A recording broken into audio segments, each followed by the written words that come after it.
Welcome to the main event. The #1 podcast for all things sports related. This is Sports and Sorts with Shane and the Bri Man. Let's get ready to rumble!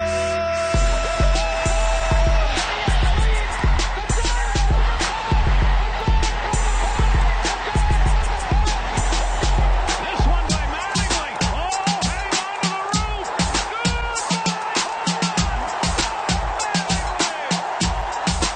on to the roof. Looking, throwing in the end zone.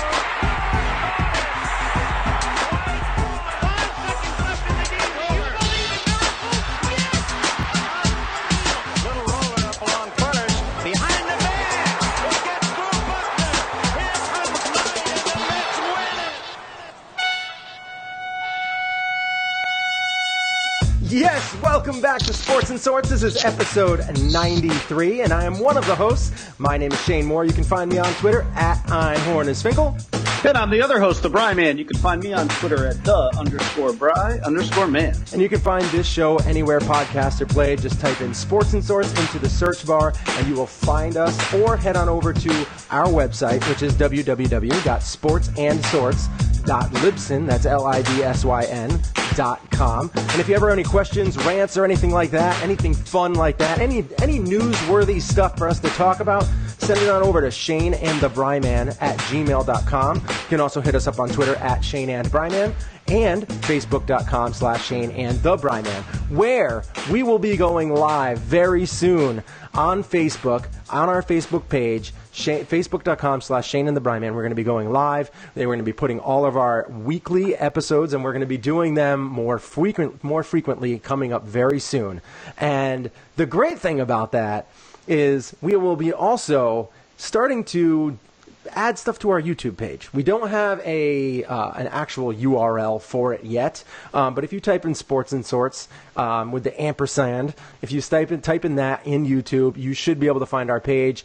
We will be linking that to our page as well, so this way you guys can find it. We're going to be posting all our stuff there. Anything special that we do, we'll probably put up there. Any kind of commercials or anything fun that we do, we'll be putting on YouTube as well. So we got a great show today. We got a lot to talk about. Kawhi has come out and apparently said he wants to go to LA, preferably the Lakers. We'll be talking about that. Koepka wins his second U.S. Open and joins fine company like Ben Hogan and others like Payne Stewart. Phil Mickelson had a little issue on the course, and we're going to be talking about that because that seemed to dwarf everything else that was happening at the U.S. Open. And then NFL. We got a little NFL to talk about today with Brady. He sits down with Oprah, has a little discussion. We're going to talk about that. The Money in the Bank pay-per-view just happened last night, and I have a question to ask the Bri Man about something that seems like it might be shifting. There's like a balance that might be shifting in the WWE. I think it's probably good, but we're going to find out what the Bri Man has to say because he is a kind of an avid WWE watcher. And we also have State of the Yankees.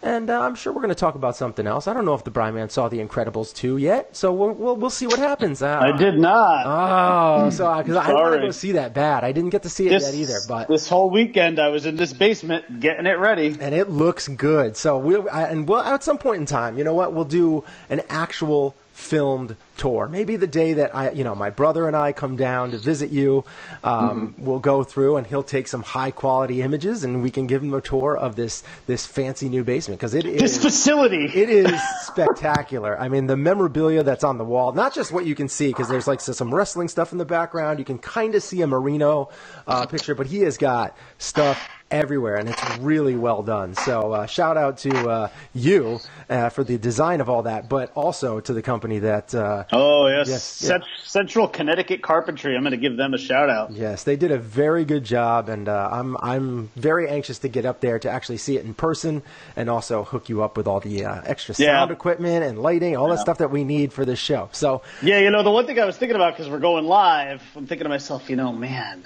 I am just not going to be able to pick my nose anymore. anymore because like that. I mean, like, man, that's going to be happening as we're live. But you know what it got me thinking about? Mm-hmm. Did you see over the weekend there was a highlight? I saw it this morning on the ESPN show. Get Up. That guy. Oh my God. In the soccer game. So bad.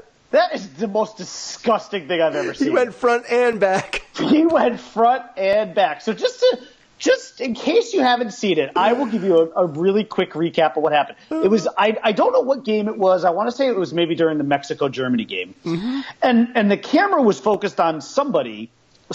I'm assuming he was a fan. I don't know who he was. I don't know if they identified him. Mm-hmm. But basically what happened was the camera's fixated on him, and he has no idea. At first, he stands up.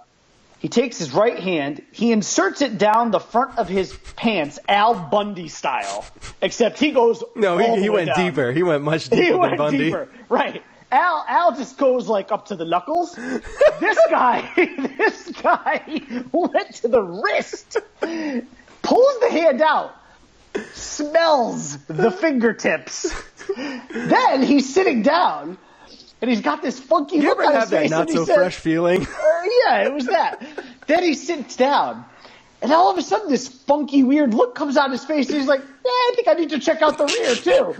So the hand slides down the back. And again, out comes the hand. But instead this time, I was really paying way too much more attention to this than I probably should have because I was fascinated by it. I was equal parts fascinated and equal parts grossed out. Because instead of the fingertips don't just go right to the face this time he mashes his fingers together, and then I think he puts the left hand to the nose and starts to inhale. He didn't want the actual, what funk was coming off. He didn't want it near his mouth. Yeah. But he wanted to get the smell. He needed the smell. I needed to know. I needed to check it out. I just I've never – I mean, you hear about stuff like this, but to see it visually – That's something like you would see in, like, Borat or something like that. I mean, that guy – That's not real. That can't be real, but it is. That guy's got to be mortified. He's got to be mortified. His social life is over. I would have – not that it'll help him, but if I were him – I would have immediately I would have fallen off the grid. Twitter would have come down. Yep. Facebook would have come down. I probably would have changed my email. Yep. I probably would have. It'd have been like winning the lottery, except the exact opposite. It's like escaping prison. Like you got to grow a beard, change your hair color, get a new ID, change your identity totally. It's just if I were him, I'd shave my head and grow a beard because he had a full head of hair and he was clean cut. So I'd go full opposite. Yeah, you got to like you just escaped prison. Yep. That's what you got to do. This is what happened. This is what he did. He escaped prison. Now he's got to go into hiding. But I'll tell you, man, that is as much as we love social media and the internet and everything like that, you do something like that and you're toast. That guy is so done. That's terrible. Man. I feel bad for him, but at the same time, why would you do that? Like in a stadium. In a stadium, in an open air arena. I mean, I'd be afraid just people around me seeing it. Yeah. Forget about like a camera catching it. Yeah. I mean, you've seen the ones where like people kind of like open their shirt and take a whiff of their body. But like, I mean, they make commercials about that. Yeah, but it's not that. I mean, that's next level. Anyway, I mean, I know I've been caught picking my nose in public, but you know what? Who doesn't? I mean, who cares? Sometimes you get a good booger and you're like, oh, look at that. You roll it up and you flick it off and then you go wash your hands and you're done with it. But picking your ass and like sniffing your crotch? Oh my God. That's just disgusting. Anyway. They didn't even have any hand sanitizer. I know. It's so gross.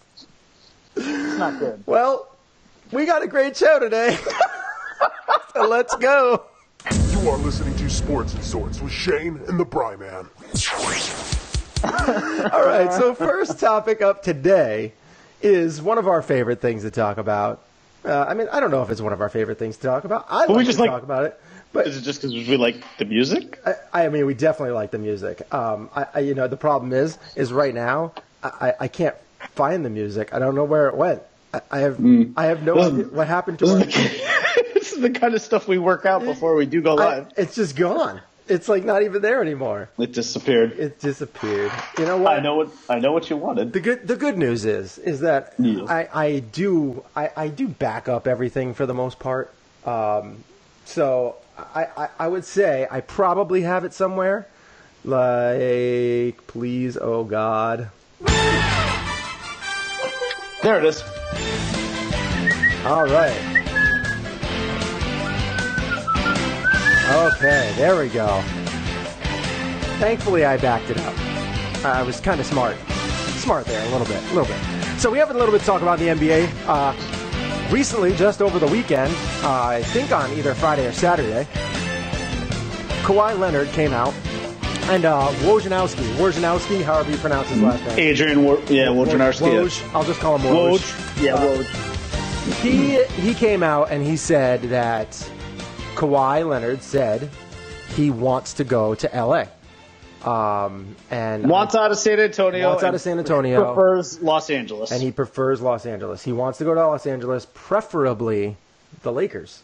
That is some huge news. I mean, that's next level news for so many reasons.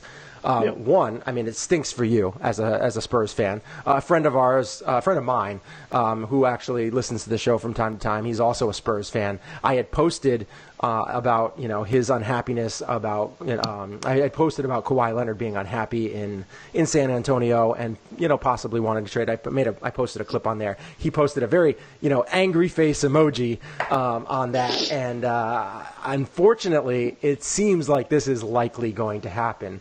I don't know if it'll happen as soon as people want it to happen, like in LA, and I'm sure as LeBron, but I had said 2 weeks ago when we did our terrible show, and this is another one. This show should sound better, but we are using a new software. This is the software we're going to be using when we go live. That's audio video, so hopefully everything will go smooth. But like I said, stuff happens, like the intro music to the NBA. But last week, when we had our show, the audio quality was 2 weeks ago when I was on location in South Carolina, on location, like I was shipped out there for the show. But we were there on vacation, and I tried to do the show. Microphones issues, audio quality wasn't great, and on top of that, my blood sugar went low. I'm a type 1 diabetic at the end of the show, so it all went awry. It was a pretty rough show, but we still got it out there. It was fun.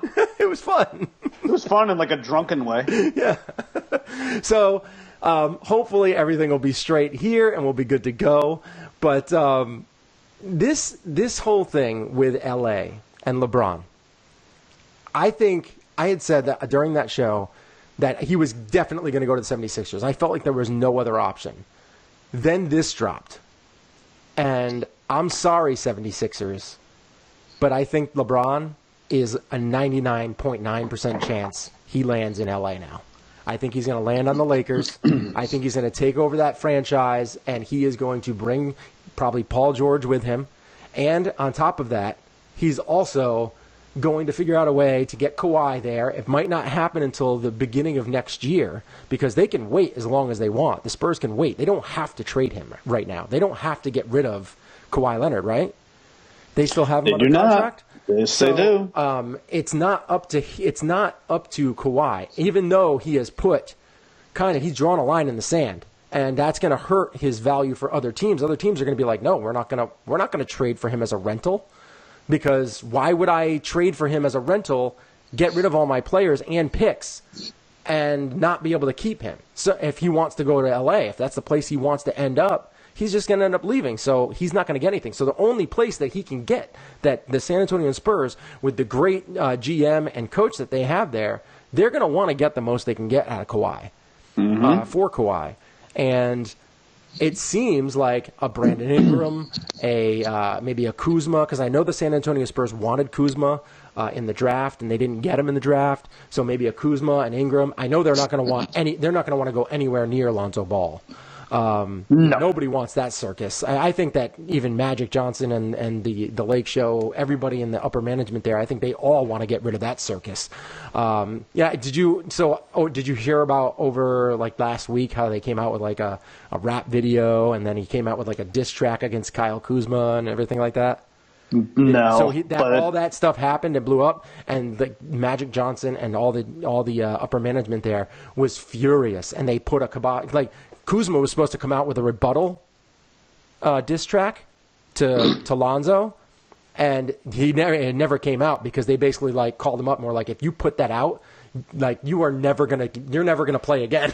Like, they were ticked off beyond belief. And I mean, if you're in the market for LeBron James, you can't do that stuff.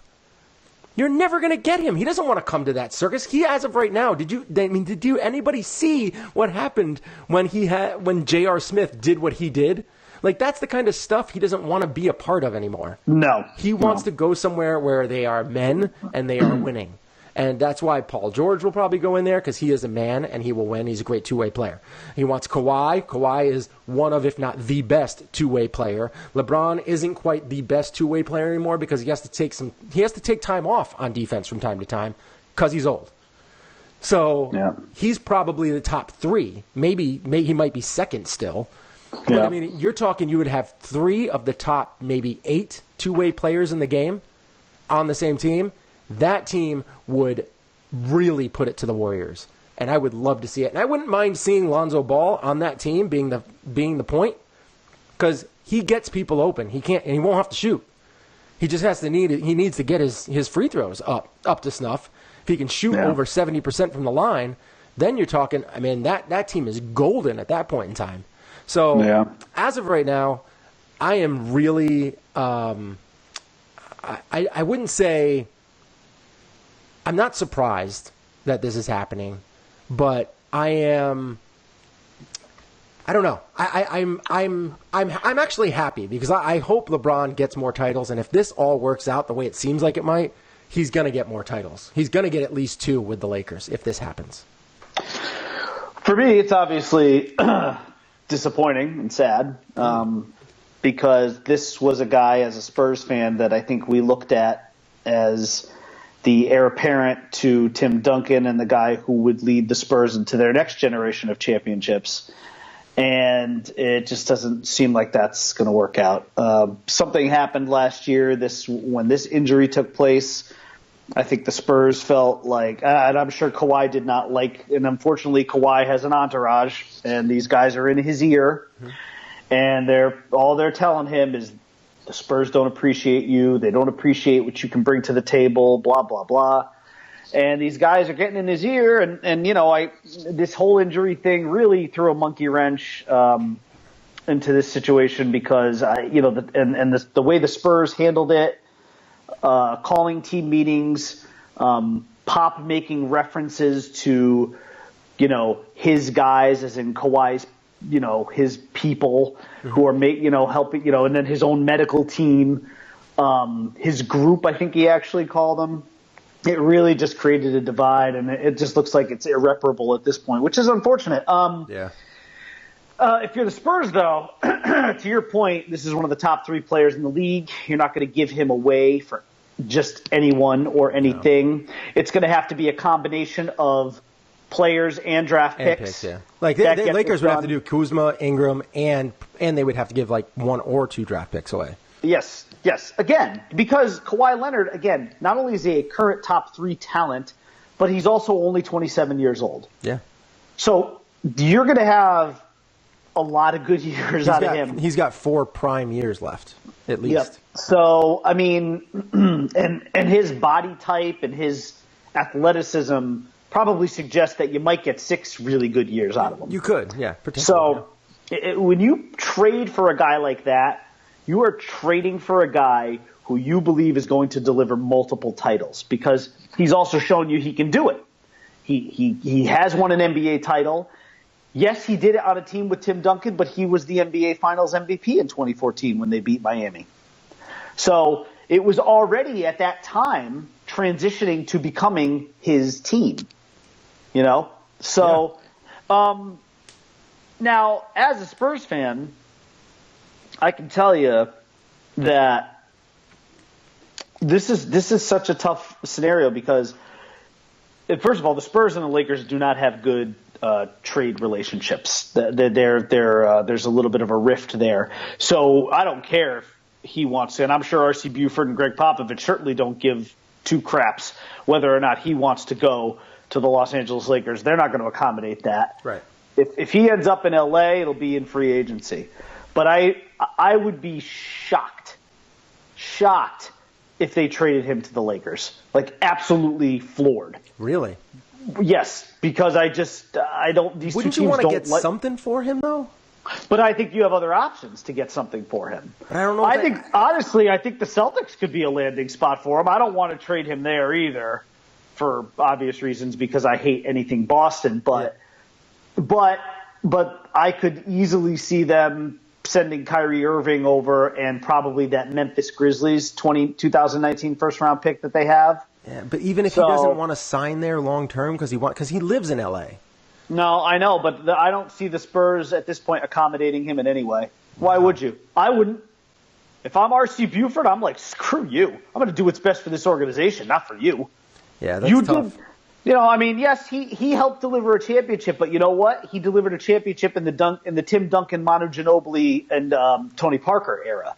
Yes, he was that Finals MVP. Yes, that team was transitioning to him, but that was by no means his team when they won that title.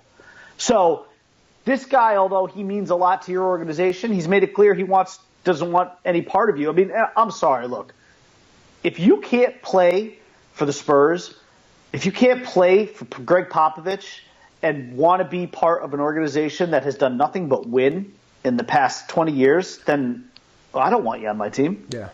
I don't want you there. Yeah. I don't want to say Kawhi Leonard is dead to me at this point, but as soon as he's not wearing the black and silver, he will be. It's tough. It's a tough call because, I mean, if you're another team, that the whole thing is that if he doesn't want to sign there, you're not going to give up a ton of stuff. Yeah. And then I'd love to see him trade him to the Clippers and get like a guy like Tobias Harris and then like their 2 first-round picks there. They're back-to-back 12 and 13. That is the other chance. I mean, that's the other option. And that's fine. That would be good also. LeBron, I don't think would have a problem going to the Clippers. I don't know what their cap area is and everything like that. But I still don't know that their fates are necessarily tied together. Now, that being said, I actually did just see while you were talking, I saw something pop up on my screen that says the Cavs have already reached out to the Spurs. Here's the problem. Yeah. They want Cavs have nothing to offer. Yeah, and the Cavs, there's no way. There's zero chance Kawhi is going from San Antonio to Cleveland. Well, but maybe it would be under the auspices that he goes there for the 1 year remaining on his contract. LeBron signs a 1 year deal to stay in Cleveland, and then they both leave together and go wherever they want. I don't know. Which would probably be LA. Yeah. I can see that happening. But maybe. But they don't have anything. They don't have anything. They have nothing to offer. What do they give J.R. Smith? I don't want J.R. Smith.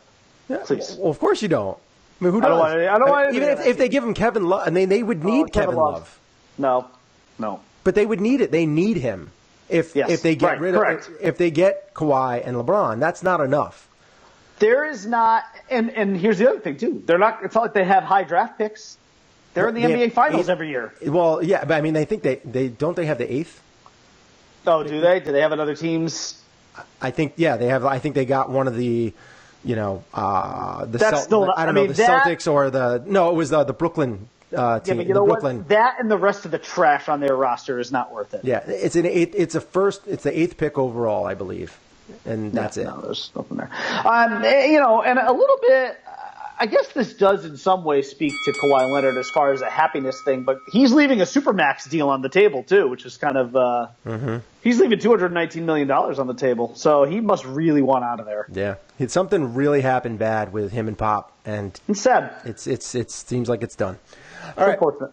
Yeah, it's too bad. I mean, it's really unfortunate. I'll tell you though, real quick, the one trade I would want them to make, which will probably not happen, but as far as fair or as close to fair value as you can get, let's be honest, you really can't get fair value for him because of the caliber of player he is. But the one trade I would like to happen would be trading him to the Knicks and getting Porzingis. I would love to see Porzingis on the Spurs. I'd love to see Porzingis with Popovich and LaMarcus Aldridge and DeJounte Murray and see what they could do with that team. Yeah, Porzingis is a talented player, but he's so big and so fragile. That's the only issue with him is that. I'd take him, though. Yeah. That'd be like probably the one guy that would move that and maybe like one other little thing, even if it's a draft pick or something, but that would move the needle for me. All right. So what do you guys think? I mean, where do you think he's going to go now? I mean, after hearing about all this stuff with Kawhi, do you think there's a chance he goes to L.A.? Do you think that LeBron goes to L.A. and follows him there? Do you think that, it doesn't matter? Do you think that they're not going to cross paths? I just want to hear what everybody else has to think about this whole Kawhi thing, because that really threw a monkey wrench in everything for me. And I feel like this is definitely a huge thing for LeBron. LeBron needs that second player that's that guy, and this guy is as close to LeBron as you can get. Right. And keep this in mind. The San Antonio Spurs, the last thing that they want to do is help facilitate another super team in the West. And if they trade him to the Lakers, they will be doing that because they know full well that trading him there means LeBron goes there, and now you've created another team in the Western Conference that you have to try and hop. Yeah, but that's and as it is, that's going to be difficult. No matter where Kawhi goes, though, one of these big players like that is going to follow him, if not two. But wouldn't you prefer to? But if that's the case, trade him to the East. Don't trade him in the West. Yeah, but does it really matter? Because I mean, you still have the Warriors, and you have to deal with it. I do think the Warriors are on the precipice of just going away. Like this, there's not very many teams that are going to win 4 or 5, 6 championships anymore. I think that if not next year if they win, that's going to be the last year they win. I think that is going to be their demise. I hope, and I'm sure everybody else hopes. Yeah, I don't see it lasting much longer. There was so much drama and so much stuff. Like I mean, the Houston Rockets should have beat them. If they didn't lose Chris Paul, they would have beat the Golden State Warriors. Yeah, I agree. I mean, the Golden State Warriors just did not have a solution for Chris Paul. He was abusing everyone. And James Harden didn't show up for most of the games. And especially in the second half. Beating Cleveland was, that was a foregone conclusion. It was 1-on-5. I mean, it was brutal. It was so bad. So, 1-on-5, and it was really... It was 1.5-on-5 because Kevin Love played okay. He played pretty good. I would actually say it was, if you want to give Kevin Love a half, I would still say it was 1-on-5 because after LeBron broke his hand after the J.R. Smith incident, then he was useless. I mean, he wasn't useless. He still balled out, but I mean, he was, Yeah. Did you see the meme with that whole Phil Mickelson thing that happened over the weekend? There was a meme that was put out there, and it's LeBron with his hands out like he did for J.R. Smith, but Phil Mickelson's there with the putt. That's funny. It was great. All right, so let's move on. We're going to move on to a little golf here because we need to get Get in the hole!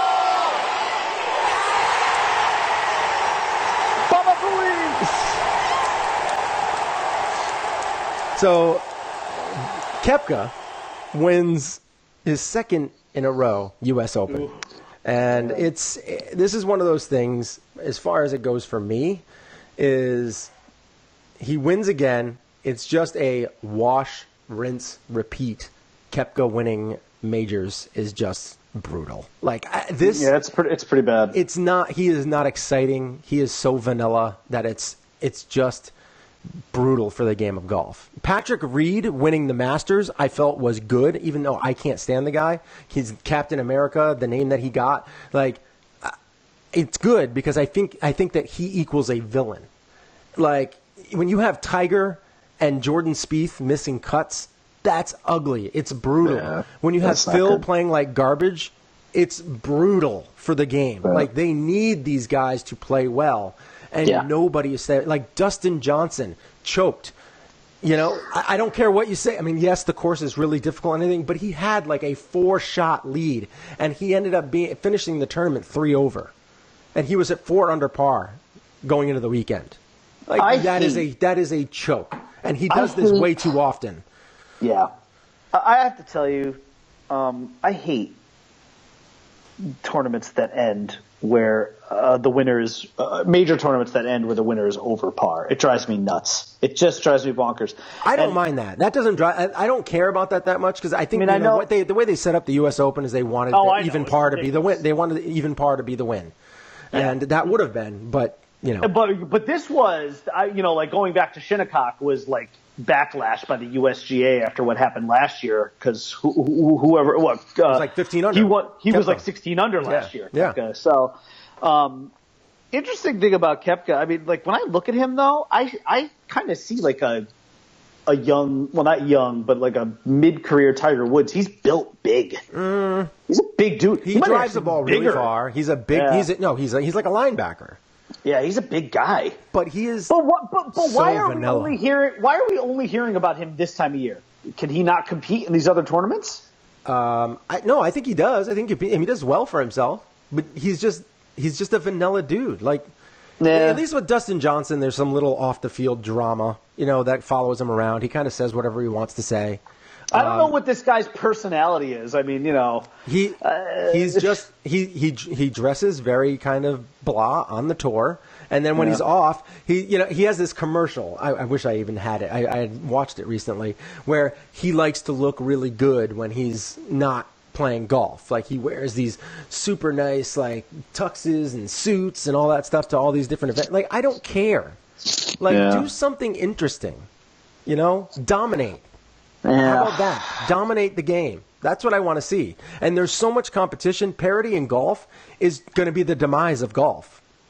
Like, it could be. And it's brutal. Like I just need whoever messed with Jordan Spieth's, putting needs to be like tarred and feathered. Like this is absolutely ridiculous because he was such a field putter and now he looks like an absolute robot out there. He can't sink a putt anymore. He's playing like garbage in these big tournaments.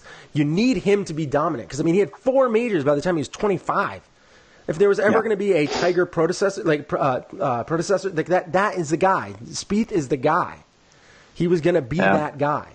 And unfortunately, we don't get that. We're stuck with Koepka winning another U.S. Open. And, Finau or Tony Finau, however you want to pronounce his name, however it's pronounced, he's a fun golfer that I hope wins a couple of majors throughout his time in the pros. You have him, Ricky Fowler. I hope he wins a couple of majors over the course of time. I don't want Bruce Koepka to win. I want people like that to have those be the ones that fill in. I don't want Koepka to win. It was just brutal. It's just brutal to watch, and I can't stand it. I really need somebody step up and be like Rory. Stop playing like a jackass and actually play golf like you can. Like I don't understand why these guys who are so dominant and have so much, they have like Rory McIlroy. He has such this ego about him, but yet he can't even make the cut. Yeah, I think the one thing that's most glaring about I won't call it the post-Tiger era because Tiger is still playing, but let's be honest, the dominant days of Tiger Woods are very much in the rearview mirror. But the one thing that is really painfully obvious about the post-Tiger era is that there is just no consistency on this tour. Nobody is consistently great.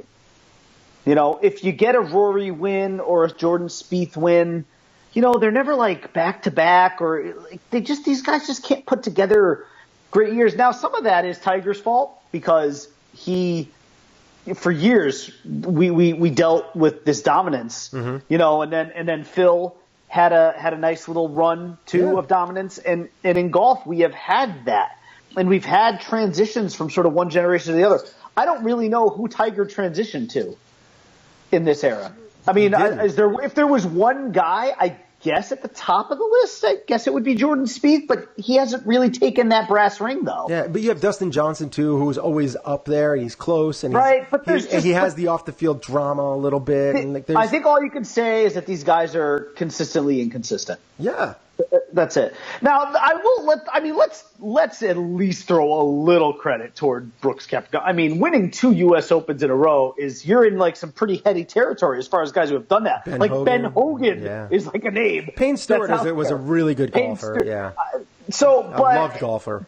But yes, he was. But the thing with and I will say this, at least if you're going to win back-to-back tournaments and you're going to be a vanilla guy, at least you're winning arguably, if not definitely, the most difficult tournament to win. Oh, yeah. I mean, between this and the British. The British the British can be really difficult just the through British all the is wind brutal and all that. because of the wind. Right. But so I give him credit. You got to give the guy credit. He won back-to-back U.S. Opens, which is not easy, and he won at Shinnecock, which is an absolute nightmare of a course. Right. I legitimately think, and I'm not joking when I tell you this, I'm pretty sure I would shoot 200 on Shinnecock.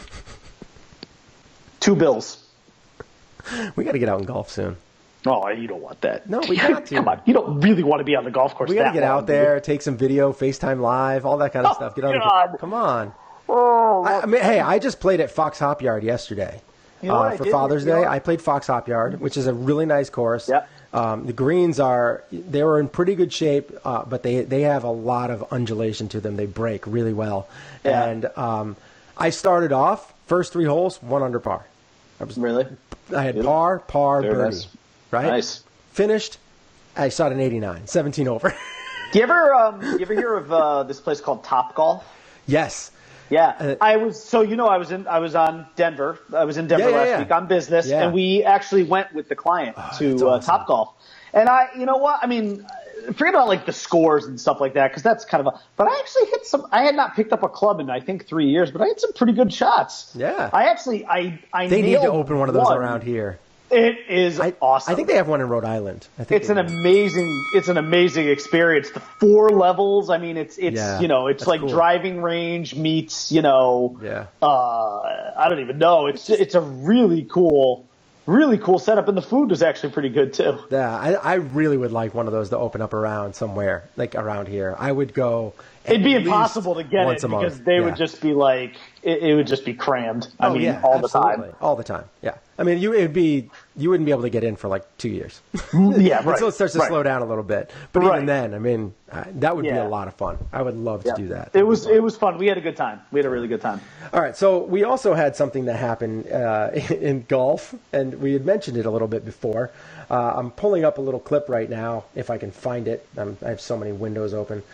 So it's something that happened with Phil Mickelson.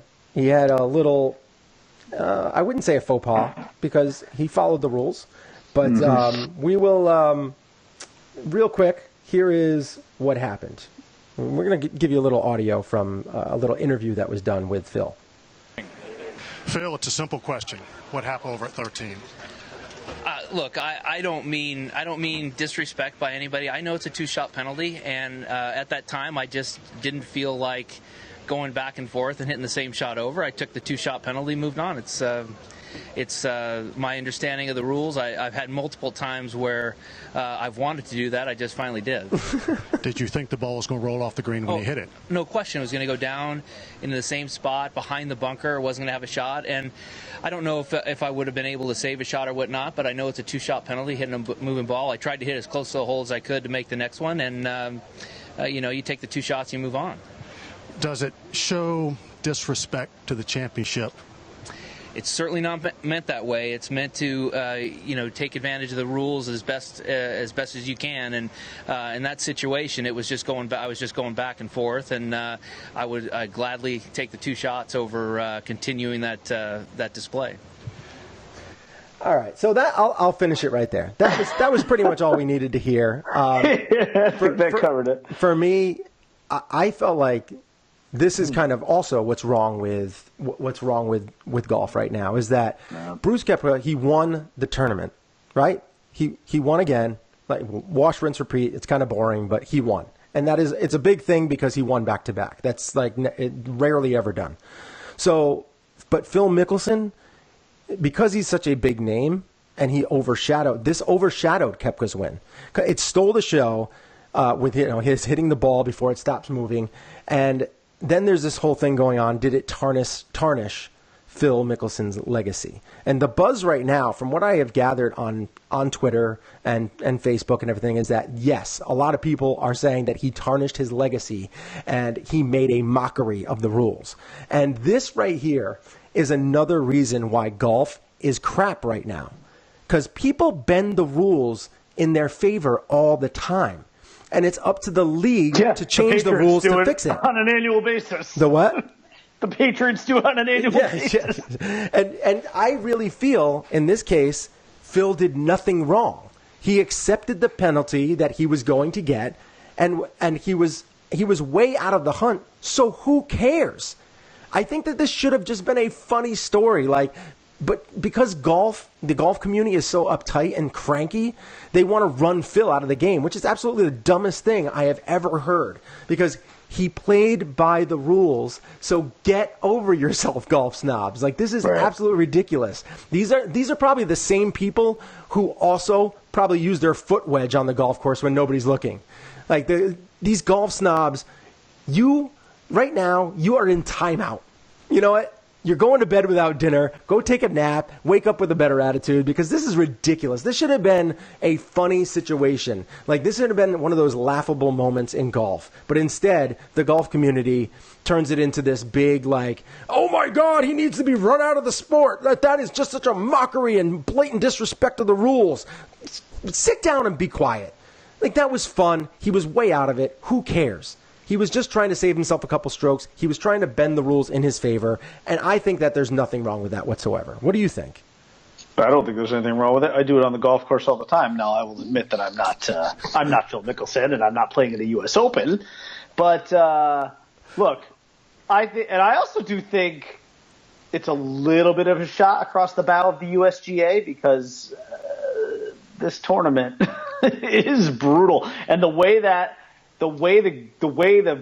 course was playing on Thursday and Saturday was absolutely brutal. I mean, it was just bad. It was. Nobody could make putts. But again, I say a shot across the bow of the USGA because they were not happy last year with the U.S. Open. With Koepka, going 16 under to win, and I think they wanted to bring it back to Shinnecock and really kind of stick it to they did it well. The players, and they did it well.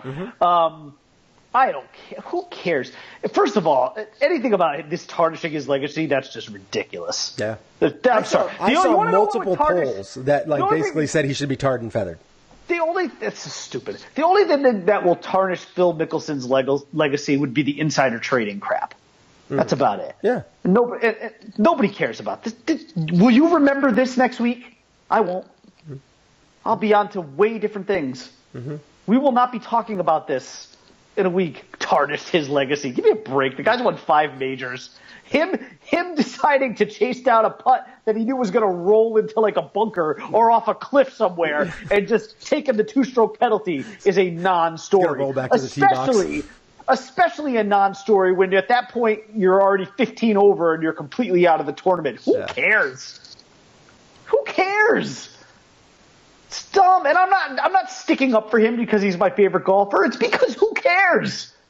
It's a non-story. Yeah, I wouldn't have cared. I wouldn't have cared if Tiger did that, and I don't really care for Tiger. I was kind of rooting for him this week, but I wouldn't have cared if any golfer did that. Yeah, I mean, and as far as it being an insult to the tournament, and come on. Yeah, I don't see if there's any way. He said he did it because he didn't. The way that the ball was rolling, he was probably going to have to hit more than 2 putts anyway. Right. So he just took the penalty. He took the penalty, yeah. And it was just playing the odds. That's all he was doing. And, he is a gambler. So what? So he went from 15 over to 17 over? Boy, that really made an impact on his tournament. Yeah. And I mean, listen, if you feel like a guy who is 15 to 17 over doing something like that is disrespectful to the tournament, then I would say you're disrespecting the tournament by not paying attention to the guys who are actually at the top of the leaderboard and vying for a championship instead of focusing on a guy, regardless of how famous he is, focusing on a guy who's, 8 putting, in a weekend where he has 0 chance of winning. Yeah. Who cares? Yeah, it was stupid. It's true. It was dumb. Yeah, there are some good. There's some good GIFs and memes and all that stuff that they have out there. I mean, definitely go check them out on Twitter. Who cares if some of that's the stuff? Yeah, there's one where Phil's I don't know what this was a while back, but he was sliding down the hill. That will be the worst thing that comes out of this, guaranteed. Is he ends up in a few memes that last for a few months. Yeah, and the one that I love, and the world moves on. The meme that I like, or actually the GIF that I like the best, is there's one where he's sliding down the hill on his butt because it was where he was positioned. He had to slide down the hill after a shot. or something like that. So he slid down the hill, and it says live looking at the amount of Fs that Phil gives at the moment. Yeah, right.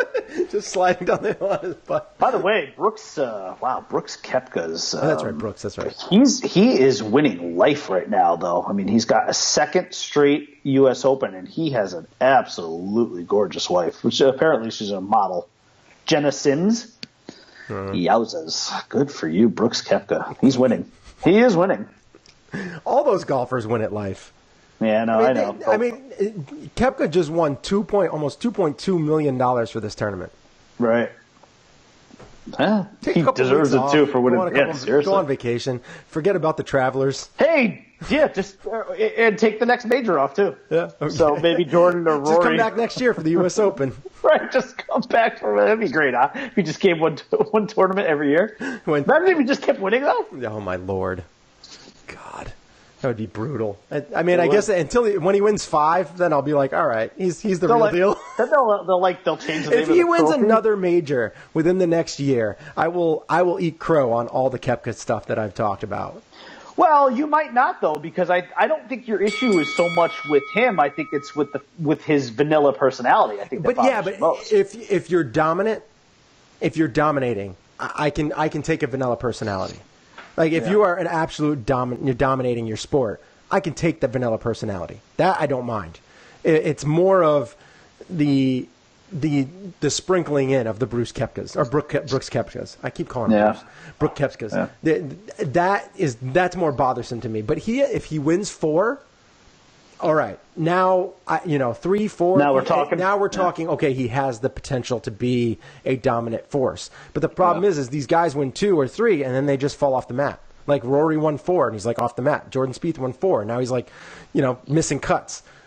Yeah. Dustin Johnson has like 1 or 2 under his belt.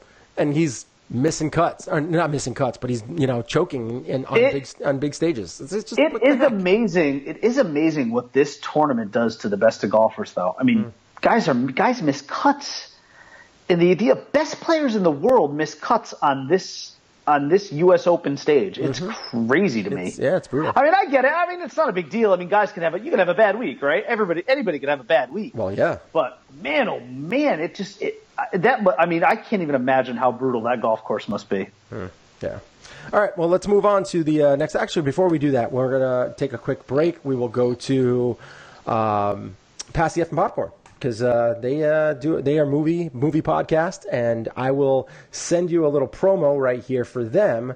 To promote their show, and I think they did an Incredibles 2 review, so check them out on Facebook, or I don't know if they're doing audio only anymore, if they're just doing audio only, but check them out to possibly get an Incredibles 2 review. Hey guys, this is Chad Davis and Liz Reed from Pass the F and Popcorn, bringing you fresh movie news and reviews every week. Tune in to hear the latest movie news, releases, and reviews on all our movies we love to love and love to hate. Check us out on Facebook and Twitter at Pass the F and Popcorn. And you can find us at passtheeffandpopcorn.podbean.com. We are back, and we have a little NFL to talk about in just a few seconds. And that's going to be NFL with Tom Brady and Oprah Winfrey. It's not very often that Oprah Winfrey will sit down with an NFL player. But let's get that in here a little bit. This is my wife, Oprah. Austin Powers. I hope they come out with another one. I miss Austin Powers much. Mike Myers may have to drop a few pounds, though. Is he heavy now? He's a little plump. Yeah, he's a big boy. Oh, that's too bad. But he has maintained his very sort of young appearance, though. Like he still looks young in the face. But yeah, he just looks like a helium balloon right now. Oh, no. Get in the gym. Yeah, it's not like Austin Powers is in great shape anyway. No, but... That's part of the humor of it. No, but he was shirtless an awful lot. Yes, he was. So, he was gorgeous. Is that mean down his chest? Yeah. Anyway, so Brady sits down with Oprah, talks about retirement and, his relationship with Bill Belichick and all that stuff.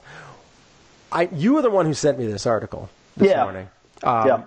What attracted you to this? Well, I just look. I mean, anytime Tom Brady gets in front of a camera, there is a story there. As much as I hate to admit that, the one thing I pulled from this is that at least I think, and this was good news, I guess, maybe, because for a while we had heard like this guy wants to play until he's 45 or older, and now I think we can dial that back a little bit. I think the one thing that you could definitely take from this interview is that now that he's got young kids, he wants to be able to spend time with his children.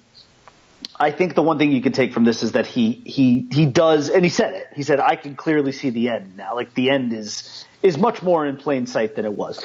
To me, I think he plays a max of 3 more years and calls it quits. And I do think, not that I want this to happen, I do think, though, I think we're at the point right now where if they win another one, like say even this year, if they win a Super Bowl, I think he's done. I absolutely, because I could completely see him being a guy who would want to go out on top, not to mention the fact he'd get to go out with 6, which would be, That would be impressive. I mean, more than any quarterback, and it would really put him in a spot where – and then really nobody – I mean, as far as his championship legacy, nobody could really touch him. Mm-hmm. I mean, walking out on top. And remember, that's one thing too, man. Very, very few great athletes get to say they went out on top. To my knowledge, there are still only 2. Elway? John Elway and David Robinson. Yep. And they – not just because they went out with championships, but because at that point – they were still very good players. David Robinson, I think even in that finals averaged 17 points and 12 rebounds. He was clearly had taken, a backseat to Duncan, but he was still I mean, they still would not have won without him. Let's put it that way. And John Elway was, he went out as the Super Bowl MVP. Yeah, that's about as good as it gets. I mean, you can't get better than that. Yeah. So it's hard to go out on top in sports. And Brady could be the one guy who, even though he would go out at 41, he could really go out with a big flourish if they were to win a Super Bowl and just walk away. Yeah. Now, part of me would be like, crap, I really don't want him winning another title. But then the other part would be like, oh, thank God we're done with him. It's over. I don't know. I guess I just can't stand seeing the Patriots win championships. So I think if I had to choose, I'd just say I'd rather see Brady around for 3 more years and not win, as opposed to win and be gone. Because I just don't want the Patriots winning anymore. It's too much. It's physically so much for me to have to bear every year to watch that. Because with the Dolphins being as completely non-competitive as they are, all I end up rooting for in any NFL season is for the Patriots just not to win a Super Bowl. And that's not fun. That's not enjoyable for me. Right. I don't want to sit there and root for the Patriots not to win. I want to be able to actually root for the Dolphins to win. But since that doesn't seem likely, and because I believe the Dolphins are going to be historically bad this year, I just don't see this year is going to be another one of those same scenarios where it's like, okay, anybody but the Patriots, basically. And that's not enjoyable. I want Tom to go, but I also don't want him to go out as a champion either. I really don't want him to be able to go out on his own terms. I'd like for him to be able to leave and not be able to get another one. You know why?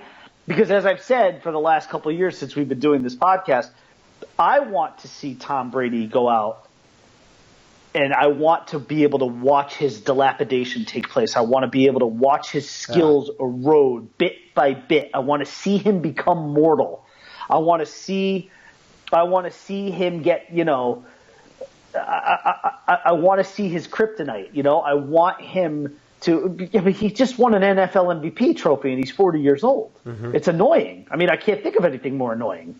And thank God he didn't win the Super Bowl this year, because that really would have been awful. If he won the MVP and was Super Bowl, because he also would have been Super Bowl MVP, that would have just been. That actually would have been the way for him to go out. Yeah. Because he would have had. He probably would not have. No, we'd still be seeing him in OTAs. But I think that's the biggest thing, though. I think is for him, he's really now kind of coming to grips, not so much coming to grips with the mortality, but the fact that he's got other things that he wants to spend time on, specifically his kids. And I think that in order to do that, you can't be as dedicated to football as you have been. You know, if you can't have both of those things, because football, even though it's only really a 5-month job, it's really more than that, though. You're preparing, and your thought process is there for, I would say, 8 to 9 months a year, easily. Yeah. You know, so I mean, I hope he leaves. I hope he only has a few years left. I think that was probably the biggest takeaway from this. That, and he touched a little bit too on the Belichick relationship. Yeah, and I think he handled that well. I think he said, "Look, I love the guy. He's been a mentor. He's been a great coach. We've been with each other this whole ride. But like with any relationship, you're going to have bumps in the road. No relationship is perfect." And you know what? He's right. And that's really the best answer to give. Because at the end of the day, he's still there, right? He's in OTAs. He's out there practicing right now with his teammates. Him and Belichick are going to be fine. Was there crap that probably went on behind closed doors with this organization? Yeah, you bet. I'm sure it did. It goes on with every organization. It just becomes more prominent because it's the Patriots, because they win all the time. So when it's a team like that that's winning and you hear about any sort of dysfunction, that's all the news. That's what you want to hear. It's salacious, and that's what you want to hear. So, but I think he handled that very well. Yeah.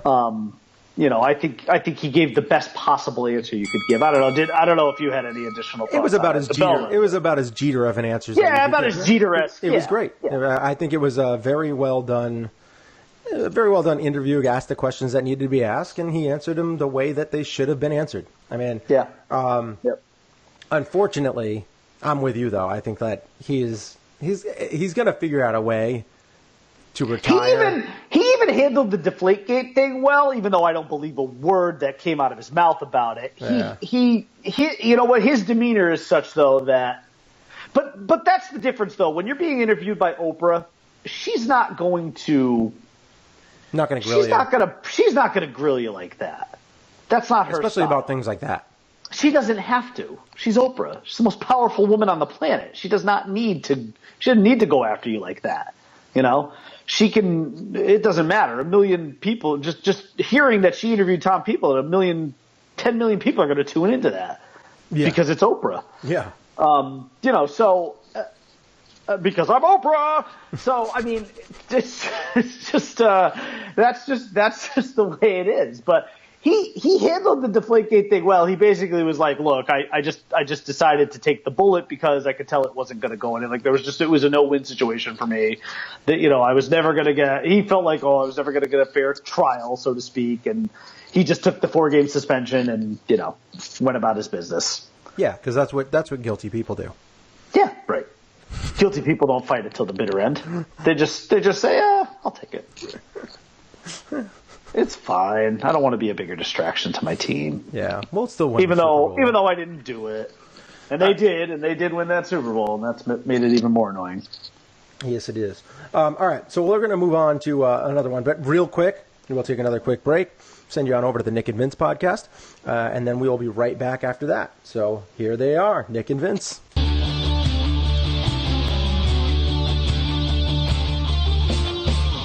Hi, I'm Nick. And I'm Vince. And we're from the Nick and Vince podcast, where we talk about arts, movies, comic books, history, science, really anything pop culture related. But we also have... we have occasional guests, like podcasters, authors, and comedians. Well, you can find us on iTunes, Stitcher, Google Play, and Podbean. You can also like our Facebook page, Nick and Vince Podcast, and follow us on Twitter at Nick and Vince. And now... back to Sports and Sorts with Shane and the Bri Man.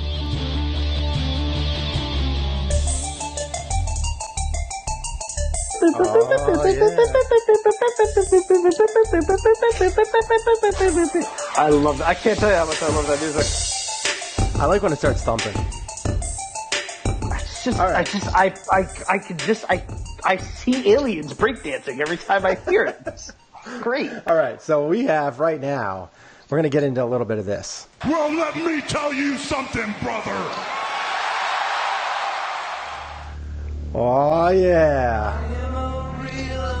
We got a little WWE to talk about, because I have a question for the Bri Man. Yeah. this little question that I have for you is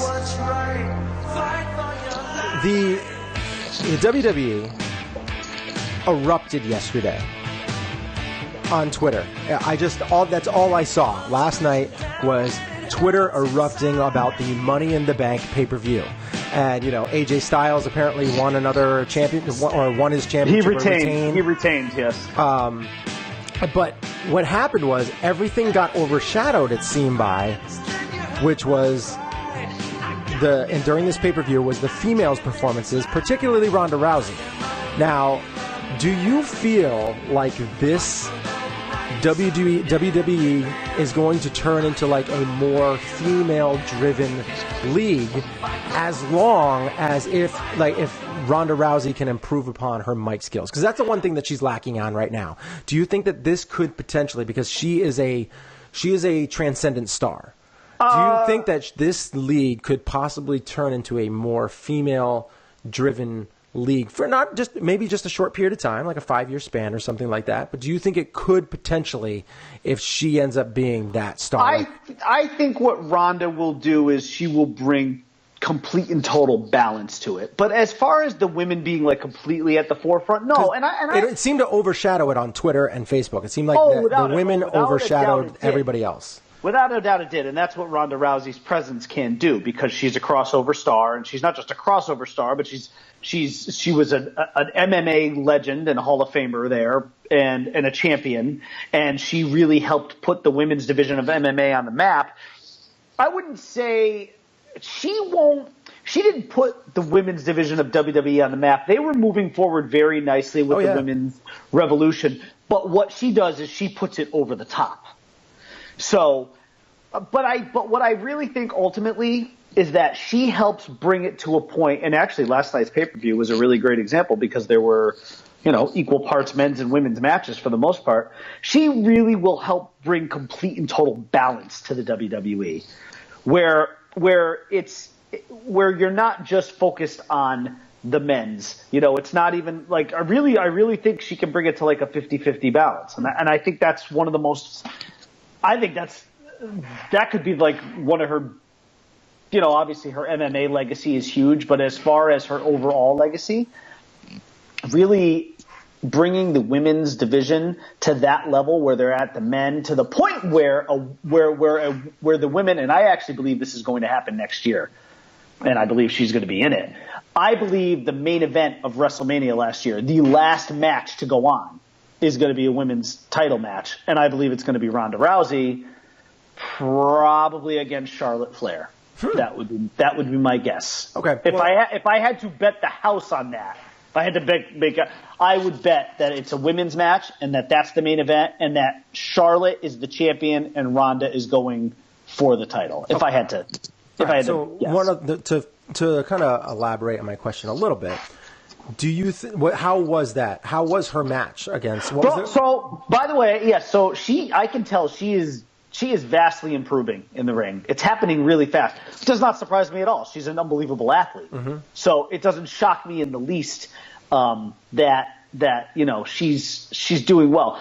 The one thing that you notice, and this is where you can really tell some of the great women's wrestlers from the good to average ones, there just certain nuances of pro wrestling in general. The way they apply a hold, the way they hit the ropes, the way they can finish executing a move cleanly. A lot of the same stuff. It all really applies to the men. It's just those are the things that, in addition to the mic skills, that I think Ronda has to get better at. Because I think in order to be really great inside the ring, you have to have a good feel for that ring. She came from an octagon, right. Very different environment. This is in the octagon, the way you use the ropes and the way you use the turnbuckles in wrestling, it's very different than how you would maneuver within a steel cage like that, an 8-sided steel cage. So I think those are areas where she will get better, and you can see it. It's already happening. She is working really hard. She's very dedicated to this. You can tell. But I do think she is absolutely, though, the one person who could not only bring balance, but if the scales ever were to tip in favor of this becoming like even a more predominant women's entertainment source, she could do it. Do you think it's absolutely imperative that she gets better mic skills? Like she has to get better mic skills in order to be able to really transcend? Well, not necessarily, because Brock Lesnar barely ever speaks at all, and he's the champion. But Paul Heyman is his mouthpiece. So if they get to a point where he's not following in Roddy Piper's footsteps. He's one of the best mic people of all time. Right. It is yes, that is true. But if they ever got to the point though, where, and they could easily do this, especially if they turned her heel, which they probably will at some point. But if they ever felt like, okay, look, it's just not going to work with her on the mic, but we'll give her a mouthpiece, which, by the way, could be Paul Heyman. Because Paul Heyman, once Brock Lesnar goes back to UFC, Paul Heyman won't really have much to do other than behind the curtain work. He would be so great in her corner. He would be great. Or you could put a woman with really good mic skills in her corner. If there was a legend who you could bring back, somebody who's really good on the mic, that could work too. She could get that kind of treatment if they just don't feel the mic skills develop well enough. Do I think it's imperative? No, but would it really be helpful? Yeah. I mean, it would really make her much more transcendent if she didn't have somebody speaking for her. Okay. All right. Well, yeah. I was interested to find out because it seemed like everything was all over. Everything was all over the women last night. She wrestled a great match last night, and that match had like the best ending it could possibly have had too. Did it? Did she win? Oh no! It was somebody came out and hit her right with a briefcase. Right. So earlier in the evening, Alexa Bliss won the women's Money in the Bank match. So for those who don't know, if you win the Money in the Bank contract, what it means is you have a guaranteed title shot. You have to climb a ladder and pull the briefcase, the Money in the Bank briefcase, off of a hook. And if you have that, it guarantees you a title shot anytime, anywhere you want. Even if a person has just wrestled a match, you could go in, hit them over the head with the briefcase, hand the briefcase to the ref and say, I want my title shot right now. Oh, wow. Most of the people, it's a gigantic percentage, like 80+% of those who have won it have cashed in successfully. So Alexa Bliss won earlier in the night. And then at that end of that match, she came in, broke up the match. She hit Ronda Rousey multiple times over the head with the briefcase and hit Nia Jax, who was the defending champion. And she got Ronda out of the ring, cashed it in on Nia Jax and won the title. Ah. So it was pretty great. And there was a big reaction for that too. Oh, okay. Yeah. Oh, very good. All right. Yeah. Let's switch topics and head over to our last segment. You are listening to Sports and Sorts with Shane and the Bri Man. The state of the Yankees. We got a little bit of the state of the Yankees. We're going to talk about this for a little bit, and then we're going to be heading out. But we have Yankees played last week. I actually went to a game last week, the Saturday game. I saw Severino pitch for I think the first time live. And he is just a beast, man. He just throws so hard. He made some buffoonery. He had some buffoonery out there on the mound, some shenanigans, because the play that he had with Gary Sanchez, where he was running towards in foul territory, and he jumped over Gary Sanchez to catch the foul ball. I was just like, dude, what are you doing? What? Yeah. And what is going on in your head? I understand you're fired up, you want to win, you're athletic. Just don't do that. You're just gonna end up hurting yourself in the long run because you're gonna do that in a big game and it's gonna hurt you. So don't do that. Right. Just please. As it is, we have a starting pitcher with two jacked up hamstrings sitting in the bench on the bench right now. And we all we don't need a Tony Finau kind of rolling of the ankle dislocation because you jumped over the catcher right to catch a foul ball, which Gary Sanchez clearly had in his sights. He was just standing there. But anyway, it was fun to watch. I had a very interesting train ride on the way home, though. So we're leaving. We're in the train. I'm with my son. He's 10, right? Yep. me and my buddy Kyle, we're sitting in the train. We're all together, and we're just talking, hanging out, chatting, and there's these two girls walk into the bathroom. I'm like, all right, that's whatever. They're like, they were like late teens, maybe early 20s. I don't know. Mm-hmm. And they go into the bathroom, and then, they're in there for like 10 minutes, and then they walk out. I'm like, that's weird. And then a few minutes later, 3 girls come, and they go into the bathroom, and it's the same group, but not an extra girl. They go in the bathroom, and I'm like, what the hell is going on? And then all of a sudden you hear the yakking, the dry heaving, so obviously somebody had too much to drink at the Yankee game. And, that's going on, and like the girls, and then they have other girls that are coming in, and there was another girl that came in, and they're all in there, and they're like, and we have people coming to the bathroom, over and over again to try and like use it. And we're just like, keep telling everybody, don't, like there's girls in there, and one of them's getting sick, and then you would hear that like people would start laughing, like because like we're like, and they're like, oh, I'm not going in there, like and so they'd start laughing, and that happened running for the hills. That happened a few times, right? And then one guy actually put his hand on the door and like tried to open it, and it didn't open, and he was like, and we said, oh, no, like, we were sitting right across from the bathroom. Like, there's girls in there, and they were, throwing up, and then you hear it, and he's like, then he starts laughing, we all start laughing again, it's like, it's kind of like this repetition. And just because of the situation, not necessarily laughing at the girl who's puking like crazy, but just the situation that everything's in. Well, these girls, one of them finally comes out, and she starts screaming and yelling, what the heck? Like, F-bomb, all, everything. And like, I look at her right away and I go, hey, my son, can you, and she was like, oh my gosh, I'm so sorry. And then she turns and she looks at the other people that were in our group too. And she starts swearing at them like crazy. Like, because she's facing a different direction, my son can't hear the swears. Like, and so I'm like, wow. I actually said to my buddy too, I was like, I bet you this girl that's in there that's throwing up, because you could hear the water running. I was like, I bet you she's in there drinking the water, and like she just doesn't know what non-potable means. Like she's probably like throwing up and then drinking the water and then throwing up and not understanding what's going on.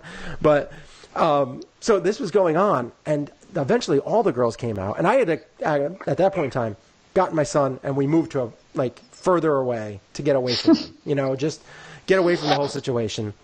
Yep. And I just basically said to my son, this is what happens when you're uneducated and you have alcohol, and you just can't figure out a way to express yourself, like with using words. Like, this is why they're acting the way they are, which is very immature. And he's like, yeah, these girls are. She's like, these girls are dumb. I was like, thank you. I'm glad you understand.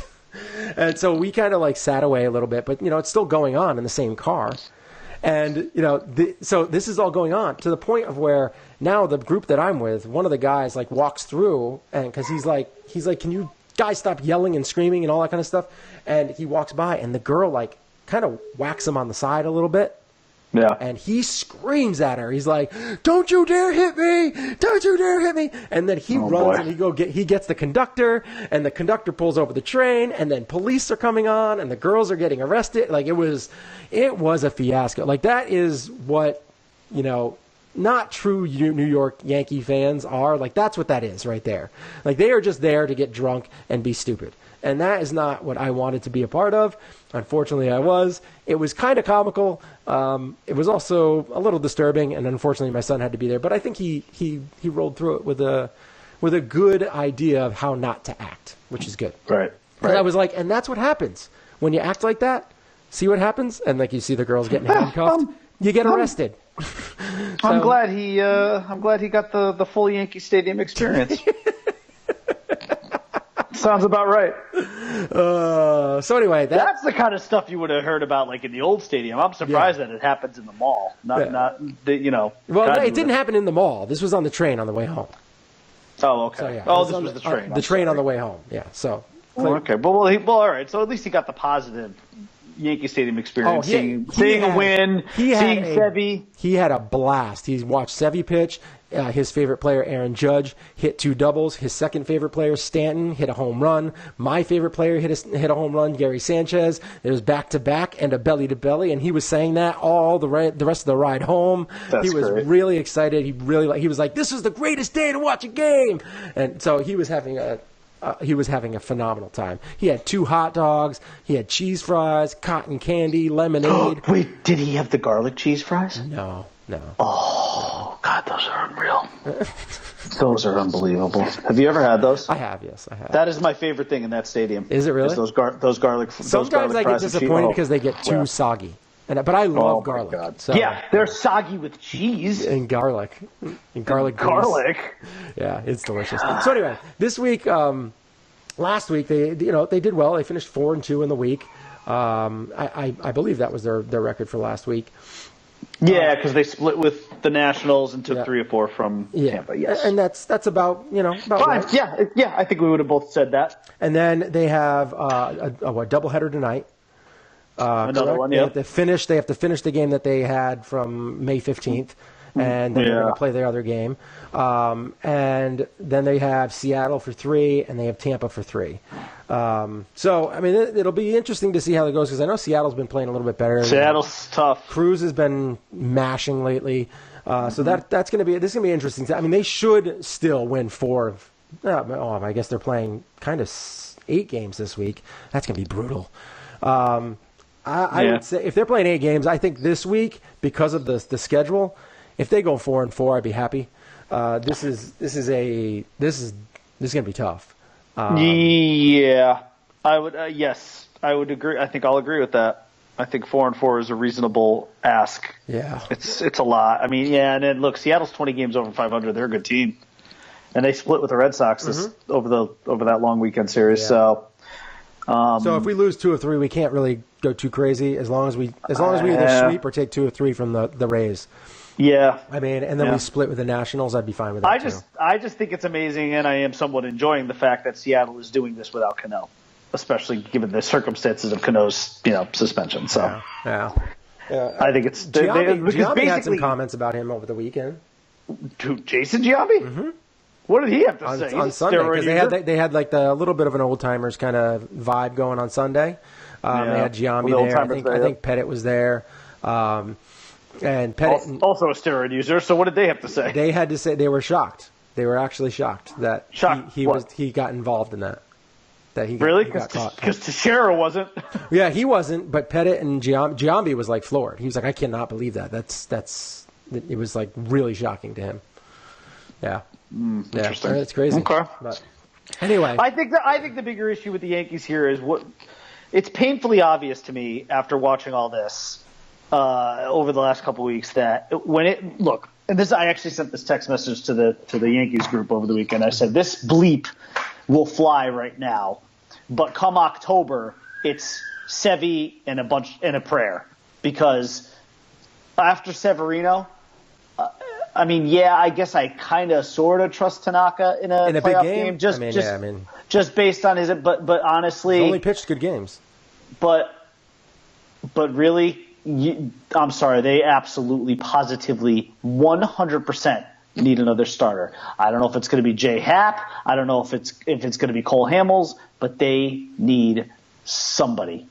I mean, because I can tell you right now, if they go into the postseason with this starting rotation, this team is not going to bludgeon its way to a World Series. That does not happen. That is a very, very rare thing. If they do not get another starter, and I believe they will, but if they do not get another viable starter who can win postseason games, they're not winning the World Series this year. I think that we still have to give it some time to shake out. We have time. The trade deadline isn't for a while. But after Tanaka, though, in this rotation, do you trust? I don't particularly trust Sonny Gray right now, but I do trust him to figure it out. He has a little bit too much of a track record. I hope you're right. He's one of my favorite pitchers. And I just want him I think he needs to figure it out. I don't know if it's just, Rothschild or whatever it is, but there's something there that needs to get figured out. And he's had he had like 3 good starts in a row, and then he had a bad start, and then so he's kind of been he's been more hit than miss lately. Yeah. So I just have to give it some time with him. And as experienced and crafty as CC is, again, you can't really trust him in a playoff game. I mean, maybe as a fourth starter, maybe as a fourth starter, but not as a number 3 or anything like that. And we really need that, like a Sonny Gray to kind of find his way. Yeah, it needs to be. Yeah, I mean, if they don't have an outside answer, then yes. Because Chris Corelli, our buddy who over at SNY, he has said like he really just thinks that they're going to go after relievers. It's not going to be they don't need a starting pitcher. I would be. See, and right now the way their bullpen has been. Yeah, but I mean, it's like having an embarrassment of riches because, like, just in this game that we had just a couple days ago with Shreve, when he came out on the mound, like we were up 4-0 in a matter of seconds, home run, triple. Like, and next thing you know, Chapman's in the game. Yeah, and then he had to come in the game, and he obviously. Shreve is definitely a disaster. Like they got to get a lefty. They got to get a better lefty specialist. Yeah, I wanted him to work, and it seems like he pitches well at times, but he just can't figure it out for a long time. Way too inconsistent. It's brutal. It's not great. I don't know. It's been he's like the Jordan Spieth, Rory McIlroy of bullpen relievers. No consistency. Although I shouldn't say that because he's never ever been that great at any moment, so he's really just more inconsistent. Yeah. Oh man. So anyway, as we're playing out, can I talk about something that I am so excited about? Yes. Did you see? Because again, we haven't had a show for a couple of weeks. Yeah. What were your thoughts on the trailer for Halloween? I liked it. I am not. As you know, I'm not a huge horror fan. We got some dogs in the background going crazy. Is it Yoda? He's going bananas. He's all fired up. So I liked the trailer. Like I said, I'm not a diehard horror fan. I thought it was cool because obviously you have the original in there with Jamie Lee Curtis. She is awesome, and the way that they kind of had it, where he's in prison getting the mask or whatever it was. It was the Institute or whatever. It's very interesting. It'll be interesting to see how it plays out. I have a hard time getting really fully on board with these movies because they never seem to turn out the way that I really want them to. Now, I really liked Rob Zombie's original Halloween, like the one where he came when it was a kid. I thought that was a nice, dark, weird twist on the, and I thought it was really dark and really upsetting. Like I really liked that movie because I thought it was a different take and it was creepy as hell. I did not like the second one. The second one I thought was I gave up on it like halfway through. I was like, it was ridiculous. It was terrible. So, which is usually happens as the sequels go on. They try and outdo each other over and over again. But it was interesting. I don't know if I'll see it in the theater. Oh God, I'm so excited. Oh, I know you are. I'm there first night. Yeah. First screener. Night, if not night before, screener. Yeah. Yeah, it's gonna be whatever I get my hands on. Yeah. So yeah, I mean, what were your? So you just completely fired up with the trailer? I thought it was really good. I was, I thought that. I thought Jamie Lee Curtis's look was very interesting. Like they made her really look like old and weathered, Yeah. But not surprising because I think that was the idea though, because this is a woman who, and she even says it in the trailer, she's been waiting and hoping for him to escape. Yeah. So she can kill him. Right. Finally. And you can see that she's obviously in all that time been preparing for him. Now, how do you feel this is going to end? Does the villain win, or does the protagonist win this duel? Like they can't. This is not something that they should drag out into two movies. No. I think this is the end for Halloween. That's a good question. You can always reboot. That's what they do. Yes, of course. But should this be the end? Should she take over, or should he kill his sister? Right? Is that what she is? Laurie Strode. Yeah. So he should kill her and move on, and it's like he actually succeeds. I don't know what would be better. Or do they both die? That's where I think it could go, is they both die. I would hate that because I feel like it'd be sort of although it would really be a good ending. Right.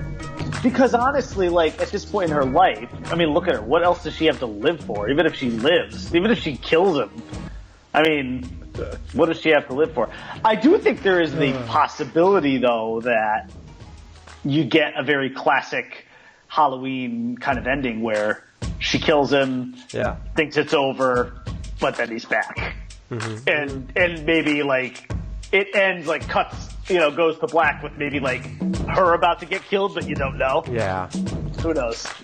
I just hope they don't drag it out. That's what Hollywood does a lot, and I just hope they don't. I hope they just do it. Like, put the nail in the coffin. And I think you'll get more people to watch it. Like, that's the thing. Like, I'm more excited about, I guess, the journey of the movie than the destination, which is strange because I'm more usually about the destination. But in this case, I'm not so sure I care how it ends. I'm more interested in just seeing her and Michael Myers back on a big screen again and having it be the continuation of Halloween 2. Yeah. Because now everything that took place between Halloween 2 and, H20 does not exist. It's gone. It was wiped out, essentially. Right. The only thing that makes me a little sad about that is that I really liked H20. I actually thought that was I actually enjoyed that movie. I thought that was fun. I thought that was actually a kind of a cool movie. But now, like, that does not exist in it. Like, that was complete. All of that was wiped out.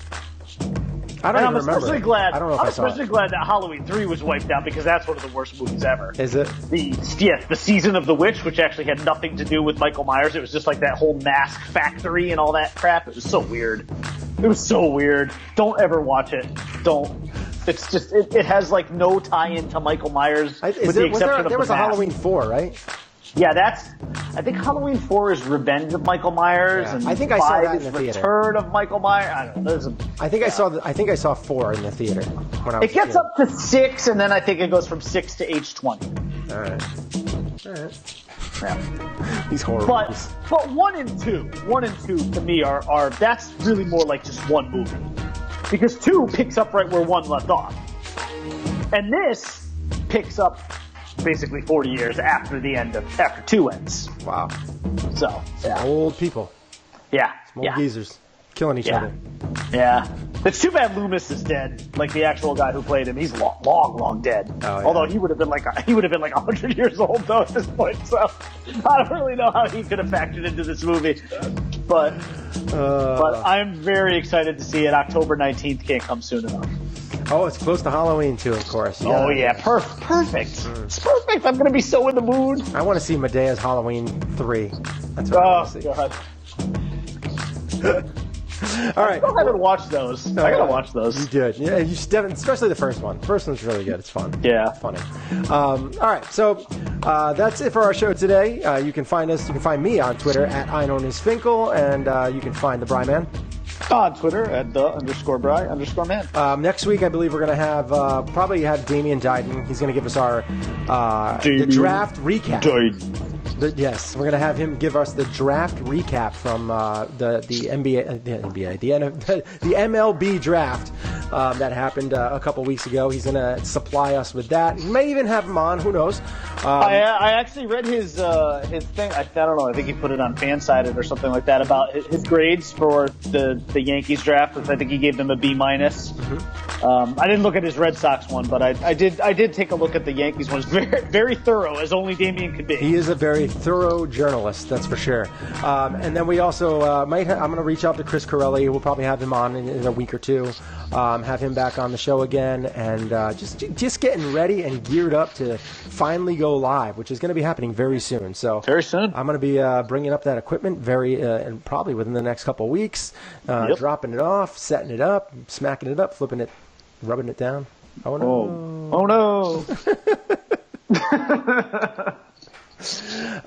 Anyway, so if you want to find us on Twitter, at Shane and Bri Man, you can find us on Facebook at facebook.com/Shane and the Bri Man. Find us on YouTube somewhere. Just type in Sports and Sorts in the search bar, and you will definitely find us. And you can also email us if there's any rants or anything like that you want to have us read out loud and either talk about or make fun of you. You can do that at Shane, and you can do Shane and the Bri Man at gmail.com. And you can hit us up on our Twitter or Facebook account as well, and you can just message us there if you want to send us something.